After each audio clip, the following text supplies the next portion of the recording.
स्वागत है आपका ईटी नाउ स्वदेश पर। मैं हूं आपके साथ पूजा त्रिपाठी और आप देख रहे हैं गुड मॉर्निंग स्वदेश। और आगे हम बात करेंगे अगले आधे घंटे की आज बाजार की चाल कैसी रह सकती है, रणनीति क्या होनी चाहिए, क्योंकि आज निफ्टी एक्सपायरी भी है, तो उस लिहाज से आज के लेवल्स पर नजर रखें, इस पर चर्चा करेंगे। और ग्लोबल मार्केट से संकेत कैसे मिल रहे हैं ये भी आपको एक एक करके बताएंगे। और साथ ही साथ खबरों वाले शेयर्स, कमोडिटी मार्केट का पूरा एक्शन भी एक एक करके आपके सामने होगा। लेकिन चलिए सबसे पहले शुरुआत करेंगे एशियाई बाजारों से। और इस वक्त काफी पॉजिटिव क्यूज यहां से निकल कर आ रहे हैं। जापान के बाजार 1000 अंक ऊपर कर रहे हैं कारोबार, करीब 3% की तेजी है यहां पर। गिफ्ट निफ्टी से भी संकेत अच्छे हैं, 145 अंकों की तेजी इस वक्त गिफ्ट निफ्टी में दिखाई दे रही है, जो कि निफ्टी के लिए काफी पॉजिटिव संकेत है।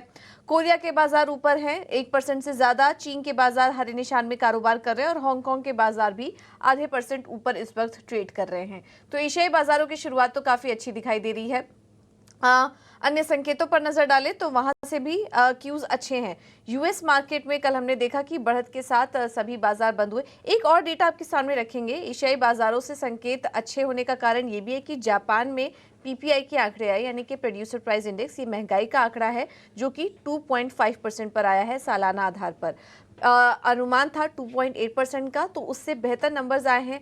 बैंक ऑफ जापान की बैठक होने वाली है और एक एक करके हम देखेंगे कि दुनिया भर के सेंट्रल बैंकों की अब बैठक होगी, जिसमें कि रेट कटौती को लेकर अब बातचीत काफी तेज हो चुकी है।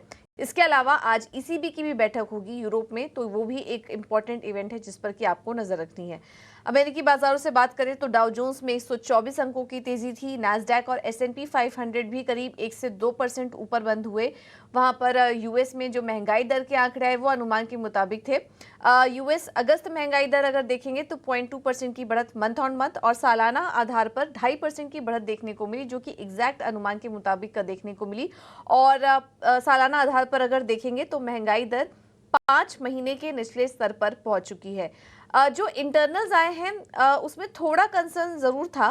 कोर महंगाई दर 0.3% बढ़ी, जिसमें कि 0.2% की बढ़त का अनुमान था। ये इसमें अगर हम तेल और फूड के दाम के बढ़त को हटा दें तो कोर महंगाई दर जो आई है वो 0.3% पर आई है। ये थोड़ा कंसर्निंग था, क्योंकि अब फेड वॉच टूल के मुताबिक, जो कि ब्याज दरों में कटौती के एक कह सकते हैं आकलन करता है, उसको महंगाई के आंकड़ों के बाद अब 0.25% कटौती की संभावना अब ज्यादा हो चुकी है। पहले ये करीब 79% थी, अब 87% संभावना ये है कि 0.25% की कटौती होगी। देखिए अगले हफ्ते यानी कि 17-18 सितंबर को फेड की बैठक होगी, जिसमें ब्याज दरों में कटौती होगी। ये तो कहीं ना कहीं दुनिया भर के जानकार मानकर चल रहे हैं, लेकिन ये क्वांटम कितना होगा, कितनी कटौती होगी, 25 की या 50 बेसिस पॉइंट की, ये देखना काफी इंपॉर्टेंट होगा। और कल के आंकड़ों के बाद जो थोड़ा बहुत इंटरनल्स यहाँ पर बढ़े हुआ है महंगाई के आंकड़े के, उसको देखते हुए अब लग रहा है कि 25 बेसिस पॉइंट की कटौती फिलहाल फेड लेते हुए दिखाई दे सकता है। इस बीच स्टॉक स्पेसिफिक एक्शन की बात करें तो एनवीडिया के भी कुछ बयान आए। एआई चिप्स की मजबूत डिमांड को लेकर कुछ बयान निकल कर आए हैं, जिसके चलते वहां पर तेजी थी और उससे ही नास्डैक को भी सहारा मिला। आज यूएस में पीपीआई यानी कि प्रोड्यूसर प्राइस इंडेक्स और बेरोजगारी दावे के भी आंकड़े आएंगे, वो भी काफी इंपॉर्टेंट होगा देखना।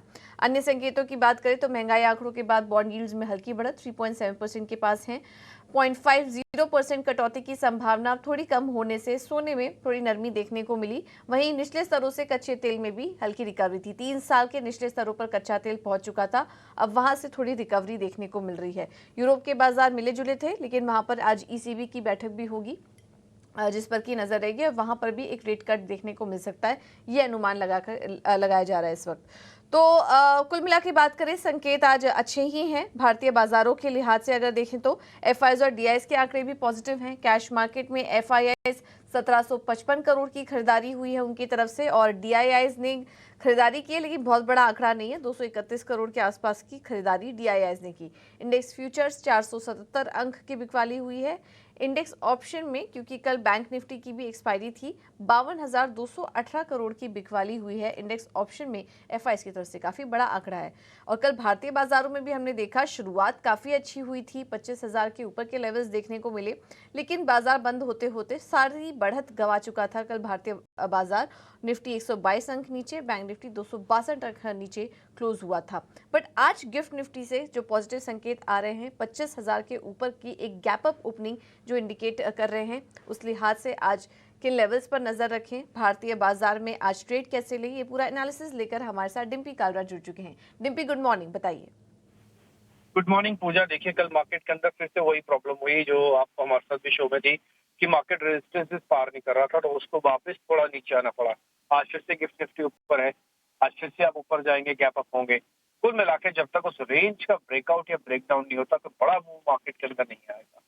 ये बड़ा मूव की मैं बात क्या बोल रहा हूँ, बड़ा मूव का मतलब होता है कि जैसे 25,200 तो 25,500 आएगा, तो 300 पॉइंट एक बड़ा मूव हो गया। 51,500 को तोड़ेगा तो 52,200-300 तक जाएगा, तो 700 पॉइंट की बैंक निफ्टी का बड़ा मूव हो गया। इस तरह से बड़े मूव के लिए आपको थोड़ा वेट एंड वॉच अभी भी करना पड़ेगा। अच्छी चीज ये है कि आज निफ्टी की वीकली एक्सपायरी है, ऊपर से गिफ्ट निफ्टी आपको थोड़ा ठीक दिख रहा है, ग्लोबल मार्केट थोड़े ठीक है, तो उसका बेनिफिट कल के जो डैमेज हुआ उसको रिपेयर करने में भी हो सकता है। ना केवल रिपेयर करने में होगा, एक अटेम्प्ट भी ले सकता है मार्केट। आज क्लियरली वॉच कीजिएगा बैंक निफ्टी को, 51,000 के आसपास अभी भी बना हुआ है, 51,000 का लेवल उसने कल नहीं तोड़ा, जबकि निफ्टी ने कल फिर से 25,000 के नीचे की क्लोजिंग दी आपको। तो निफ्टी तो क्या करेगा, पहले 25,000 ठीक करेगा, फिर 25,200 तक लेके आएगा। और ध्यान रखिएगा, सेक्टोरली मूव भी अच्छे आएंगे। आज आपको मेटल्स के अंदर ज्यादा ध्यान रखना है, आज आपको आईटी कंपनीज के अंदर वापस से ध्यान रखना है, सिलेक्टेड बैंक चल सकते हैं आज। तो ये 3 सेगमेंट आपको रिग्रेसली आज देखने स्पेशली उसमें मेटल्स में काफी अच्छा दिन आज निकल सकता है। तो आज आपके लेवल्स क्या होंगे, मैं रिपीट कर देता हूँ। 24,800 का जो स्टॉप लॉस आपको बोला हुआ है वही आप लगा के रखो।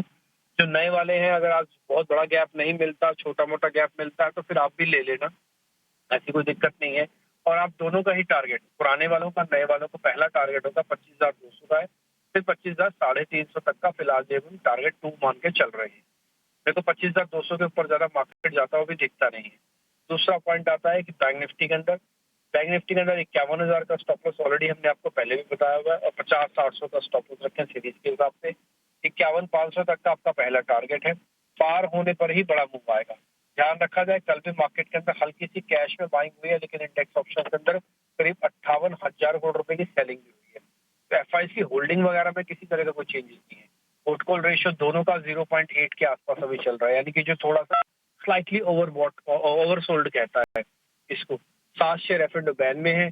ऑप्शंस ट्रेडर्स को आज बड़ा गैप मिलने पर ऑप्शंस का एक्सरसाइज नहीं करनी चाहिए, छोटा मोटा उसी के अंदर ही जब टिप मिलेगा तब करना आप, है ना, क्योंकि गैप अप होने पर क्या होगा, ऑप्शंस के प्रीमियम भी आपको आर्टिफिशियली मिलके प्राइस होते हुए मिलेंगे। तो आज आप ओपन को एंजॉय कीजिए, बट रेंज के ब्रेकआउट की वेट कीजिए। इसी रेंज में मैंने आपको कल भी बताया था पूजा, आज फिर से रिपीट कर देता हूँ, ट्रेडर्स को काफी मजा आ रहा है इस रेंज के अंदर, 24,800 से 25,200 वाली रेंज के अंदर। जब तक इसके अंदर बने रहेंगे, ट्रेडर्स भी नहीं चाहते रेंज का ब्रेकआउट या ब्रेकडाउन हो, तो थोड़ा आप सतर्क रह के काम कीजिएगा। वैसे कोई प्रॉब्लम नहीं है मार्केट की।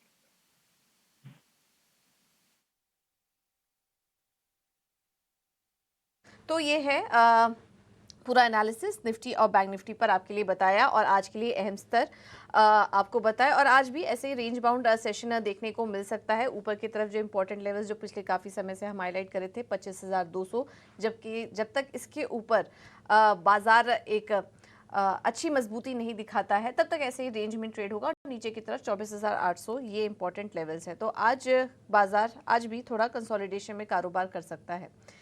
चलिए अब आगे बढ़ते हैं और एक बाजार पर एक और रणनीति समझ लेते हैं। हमारे साथ यस सिक्योरिटीज से लक्ष्मीकांत शुक्ला जी मौजूद हैं। Laxmikant ji, thank you so much ET Now Swadesh को समय देने के लिए। बताइए आपका क्या नजरिया बन रहा है निफ्टी और बैंक निफ्टी पर, और किन शेयरों में ट्रेड करें? सुप्रभात पूजा जी। निफ्टी ने एग्जैक्टली 61.8 फिबोनाची रिट्रेसमेंट से कल रेजिस्टेंस लिया था, जो कि 25,150 25,200 जोन के आसपास आ रहे हैं। जब तक निफ्टी इसके ऊपर एक डिसाइसिव क्लोज नहीं देता है तब तक रेंज बाउंड मूव बना रहेगा, क्योंकि हमारे पास निचले स्तर पे भी अच्छे सपोर्ट हैं, जो कि आ रहे हैं 24,800 से लेकर 24,750 के जोन पर। तो जो बैंड है वो नजर आ रहा है 25,200 से लेकर 24,800 तक, और मुझे लगता है कि ओवरऑल स्ट्रक्चर बुलिश ही रहेगा जब तक निफ्टी 24,750 के ऊपर ट्रेड करता है। बैंक निफ्टी के लिए थोड़ा सा प्रॉब्लम ये है कि बैंक निफ्टी अभी भी अपने 50 डीएमए लेवल के नीचे ट्रेड कर रहा है। जब तक हमें कंसोलिडेशन ब्रेकआउट नहीं मिलता 51,500 के ऊपर, तब तक इसमें टेंटेटिवनेस बना रहेगा। और अगर बैंक निफ्टी फेल होता है 51,500 के ऊपर क्लोजिंग देने में, तब हमें थोड़े से निचले स्तर देखने को मिल सकते हैं, जो कि बैंक निफ्टी को 50,350 के लेवल तक पुश कर सकते हैं, जहां पे उसका 100 डीएमए है। बट ओवरऑल स्ट्रेंथ बना रहेगा मार्केट में, क्योंकि अभी भी कुछ ऐसे सेक्टर हैं जहां पे हमें पॉजिटिव अपसाइड मूव दिखाई दे सकते हैं। मुझे जो पहला जो मेरा आज का रिकमेंडेशन है वो है इंडिगो। इंडिगो में मुझे पोल एंड फ्लैग पैटर्न का ब्रेकआउट नजर आ रहा है, और यहाँ पर हम एक कंसोलिडेशन ब्रेकआउट भी देख सकते हैं डेली के चार्ट पर। तो मुझे लगता है कि इंडिगो को हमें बाय करके चलना चाहिए अराउंड करंट लेवल, जो कि अभी आ रहे हैं 49,800 के आसपास। इसमें जो हमारा टारगेट रहेगा वो रहेगा अराउंड 5200 का, और जो हमें स्टॉप लॉस मेंटेन करना है वो रखना है 4750 का। दूसरा जो मेरा रिकमेंडेशन रहेगा वो टाइटन का है।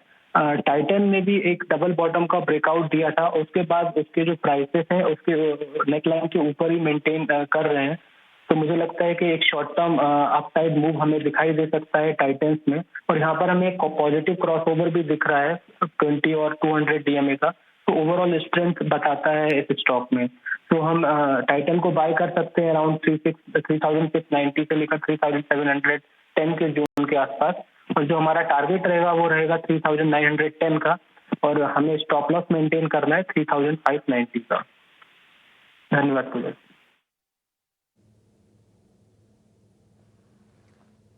बिल्कुल लक्ष्मीकांत जी, बहुत बहुत धन्यवाद आपका आज अपना कीमती समय हमें देने के लिए और ये रणनीति भी सुझाने के लिए। तो इंडिगो में तेजी करके चलिए आप 5200 के लक्ष्य के लिए, और टाइटन भी अच्छा लग रहा है 3910 के लिए आप खरीदारी करके चल सकते हैं। अब चलिए आगे बढ़ते हैं और बात करेंगे खबरों वाले शेयर्स की। कल बाजार बंद होने के बाद कौन कौन सी अहम खबरें आई हैं बताने के लिए शरद हमारे साथ जुड़ चुके हैं। शरद, गुड मॉर्निंग, बताइए। गुड मॉर्निंग पूजा। तो सबसे पहले जो आज अहम ब्लॉक डील हो सकती है, जहाँ पे होनासा कंज्यूमर फोकस में रहेगा, यानी कि मामा अर्थ का जो ब्रांड है, यहाँ पे जो है लगभग आप कह सकते हैं 11% स्टेक की बिकवाली होगी, और जिसका कुल वैल्यू 1680 करोड़ रुपए का रहेगा। इंटरेस्टिंगली जो मल्टीपल प्राइवेट इक्विटी प्लेयर्स और सिक्योर कैपिटल जो है यहाँ पे सेलर रहने वाले हैं।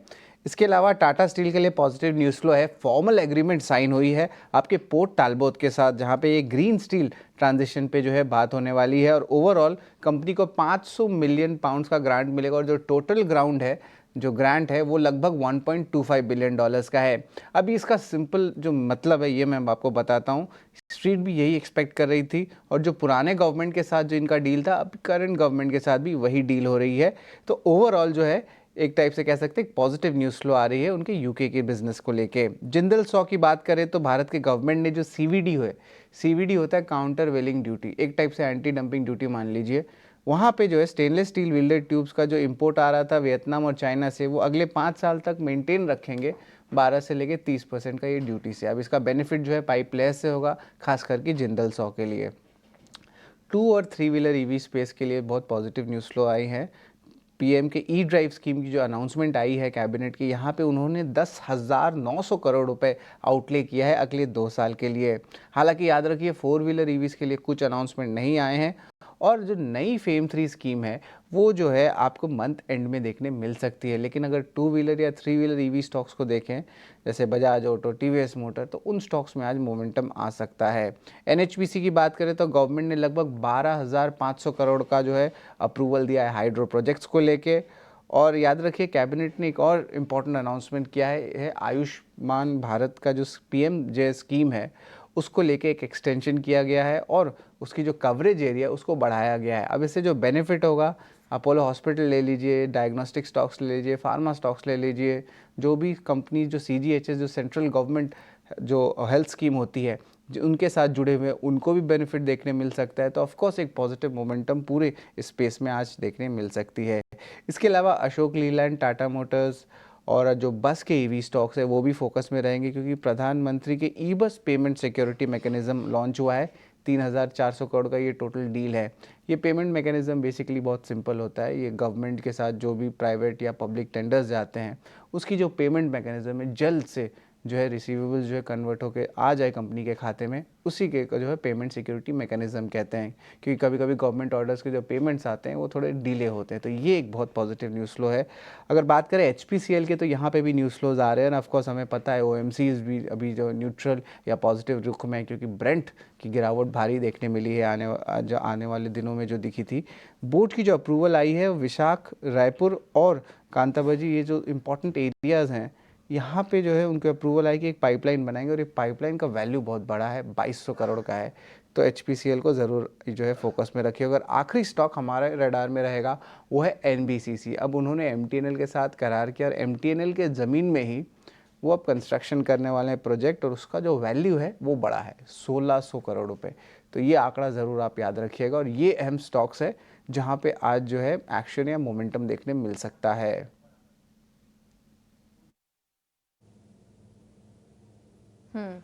ठीक है, तो ये हैं आज के अहम खबरों वाले शेयर्स। बहुत बहुत शुक्रिया शरद आपका ये पूरा अपडेट देने के लिए।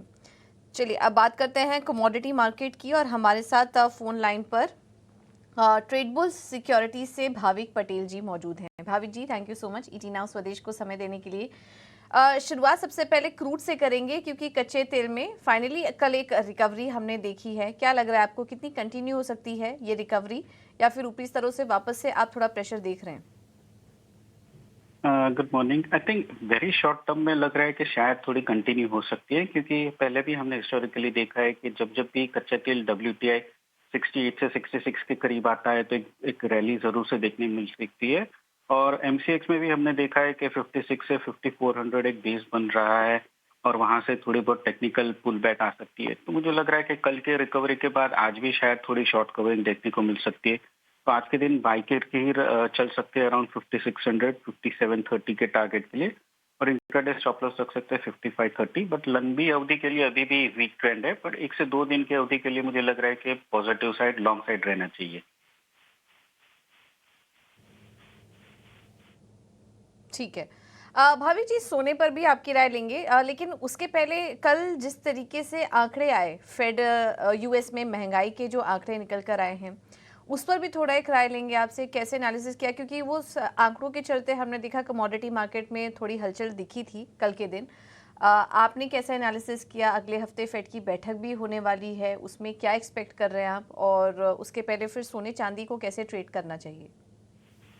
देखिए, ये कल US के जो इन्फ्लेशन के डेटा है वो थोड़े माइल्ड आए, तो उसकी वजह से हमने गोल्ड और सिल्वर में थोड़ा माइल्ड डिक्लाइन देखने को मिला, क्योंकि अभी जो इंटरेस्ट रेट एक्सपेक्टेशन है वो थोड़ा शिफ्ट हो गया है। पहले लोग थोड़ा एग्रेसिवली 50 बेसिस पॉइंट्स के एक्सपेक्टेशन कर रहे हैं, बट क्योंकि इन्फ्लेशन इतना ज्यादा नहीं आया, इनफैक्ट टेम आया है, तो उसकी वजह से अभी 25 बेसिस पे ही एक्सपेक्टेशन है। तो एक्सपेक्टेशन है कि अभी नेक्स्ट फेड की जो ये बैठक है नेक्स्ट वीक में, वहाँ पे 25 पॉइंट्स की रेट कट आएगी। तो ऑलरेडी मार्केट ने वो फैक्टर्ड इन कर दिया था, तो उसकी वजह से थोड़ा बहुत गोल्ड और सिल्वर में दबाव देखने को मिले। But at the end of the session हमने देखा कि वापस से रिकवरी आई है। तो आज के दिन भी मुझे लग रहा है कि गोल्ड और सिल्वर में वही बाय ऑन डिप्स की रणनीति रखनी चाहिए, जहाँ पे सोने पे अराउंड 71,700 के आसपास बाय कर सकते हैं 72 के टारगेट के लिए, और चांदी में भी अराउंड 84 पे बाय कर सकते हैं 84,800 के टारगेट के लिए। स्टॉप लॉस रख सकते हैं 83,600 का।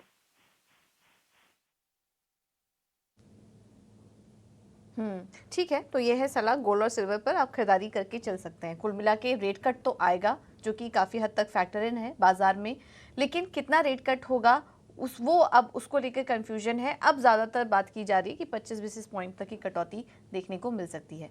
भाभी जी, आखिर में बेस मेटल्स पर भी आपकी राय लेंगे, क्या करें वहाँ पर? बेस मेटल में भी कल हमने रिकवरी देखने को मिली है। कॉपर जो है वो 780 के नीचे सस्टेन नहीं कर पा रहा है, तो आई थिंक 780 से 800 के बीच में ही फंसा हुआ है। बट ओवरऑल आई थिंक कल के रिकवरी के बाद लग रहा है कि आज के दिन बाई करना चाहिए अराउंड 787 794 के टारगेट के लिए, और स्टॉप लॉस रहेगा 783 का।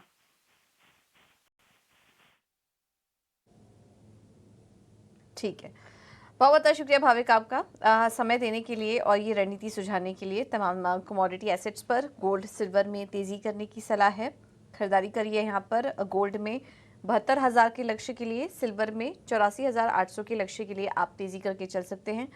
और बेस मेटल्स में कॉपर अच्छा लग रहा है, वहाँ पर तेज़ी कीजिए, 794 का टारगेट होगा। स्टॉप लॉस सुझा रहे हैं 783 का, और कच्चे तेल में भी तेजी करने की सलाह है। 5,600 के पास मिले तब यहां पर आप खरीदारी कीजिए।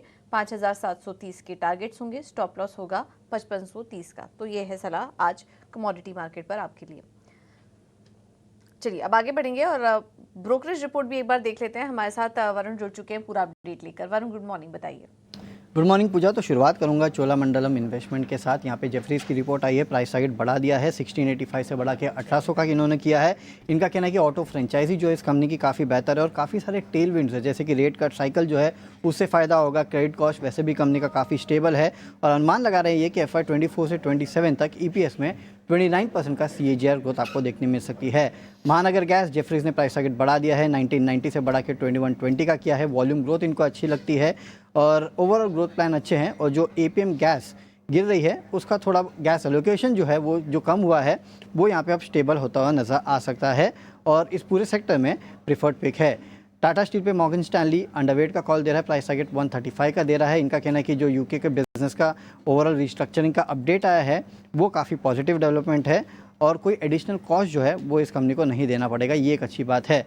जोमेटो UBS की रिपोर्ट है, खरीदारी की सलाह 320 का प्राइस टारगेट। इनका कहना है कि इंडस्ट्री वॉल्यूम अगर आप देखेंगे तो मंथ ऑन मंथ अगस्त में 2.5% के आसपास की बढ़ोतरी वहाँ देखने मिली है। अनुमान लगा रहे हैं कि जो GMV है Q2 में करीब 7% के आसपास जोमेटो का बढ़ सकता है।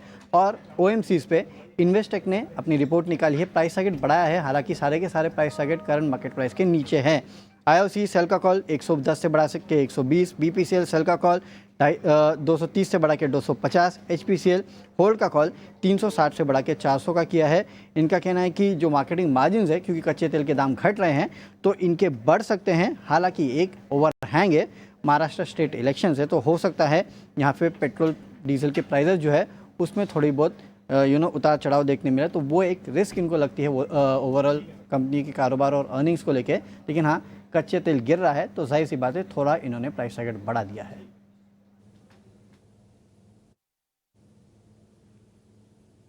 बिल्कुल, बहुत बहुत शुक्रिया वरुण आपका ये पूरा अपडेट देने के लिए। तो आज ये तमाम ब्रोकरेज रिपोर्ट्स थी जो कि फोकस में रहेंगी आज के ट्रेड के दिन।